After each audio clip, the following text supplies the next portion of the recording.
I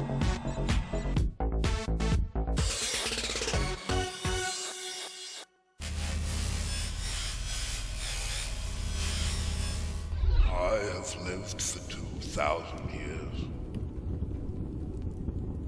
I ruled the wizard's circle and reduced it to dust and shadow. I made way for a new age, for you to inherit. Create an empire in your own image. Become a scion of magic. Hey guys, welcome to another segment of Gamers Station, and in this episode I'm going to be reviewing a game that came out earlier this year, and it's a pretty big release. It's called Age of Wonders 3.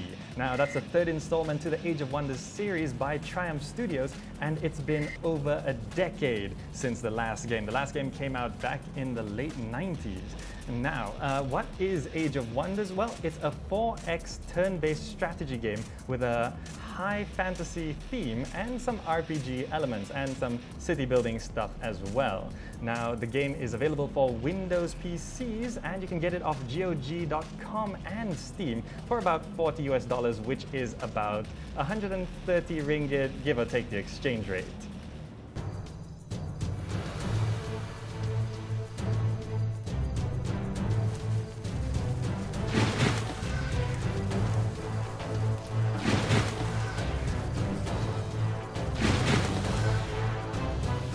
So, what makes Age of Wonders 3 so special? Well, first of all, it's supported by Notch, the creator of Minecraft. He actually became an investor and made Age of Wonders 3 possible, which is a really strange business model, but hey, I guess the creator of Minecraft can do what he wants with his money. So, what do you get with the game? Well, first of all, you pick a race out of 6 races you get to choose from, which includes humans, elves, dwarves, goblins, orcs, and so on. And you get to pick between 6 classes for your character. Now, the class doesn't just affect your character, but affects your whole kind of race that you're controlling. Most notably, you can choose something like the Dreadnought, where you are this kind of industrial, steampunk-esque kind of warlord, or you could be an archdruid, where you're in tune with nature, or even a theocrat and others. So, in reality, you have about 36 combinations for your race and your class in general, and that's actually really good, even though 6 and 6 doesn't sound like that much, but there's no class restriction. So how does the game actually play out? Well, you build cities, once you build the cities, you got your buildings to construct, you mine gold, you collect mana, and you use the gold to build units and structures in your cities, and you use the mana for your spells and research. And you basically get to research technologies and new spells which you can cast on the world map and also in the combat view.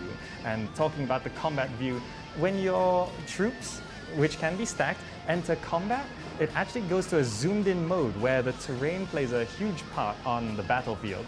And it's kind of like a chess game more than this kind of overview kind of combat system.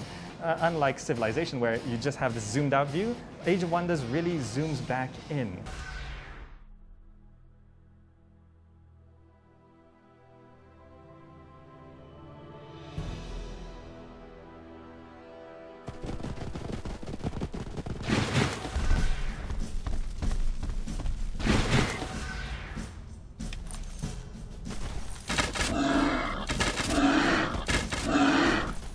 So once you build a city, there really isn't that much you can do with it. I mean, there's a few buildings you can build, and you got your upgrades and your units, but it's not as customizable or as micromanagey as something like Civilization. So the focus really is on the combat, and that's where the game really does shine, because you can implement your tactics and your strategies and really control your units on the battlefield.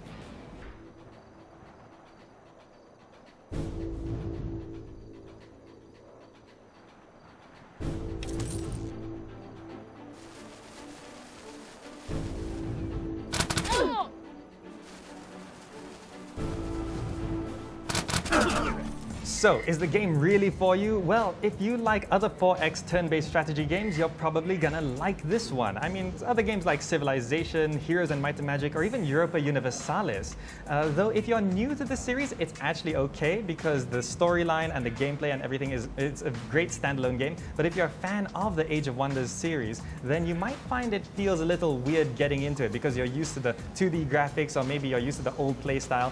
But after a while, speaking as an Age of Wonders fan, you actually do pick up the game after a while and it starts to feel like a true Age of Wonders experience. So if you like the game or not, you should definitely check it out because it is a super solid game. Fear. Rally the forces of nature. Conquer with the blood-stained sword. But no, there is corruption both without and within, and you must face it to rule the third Age of Wonders.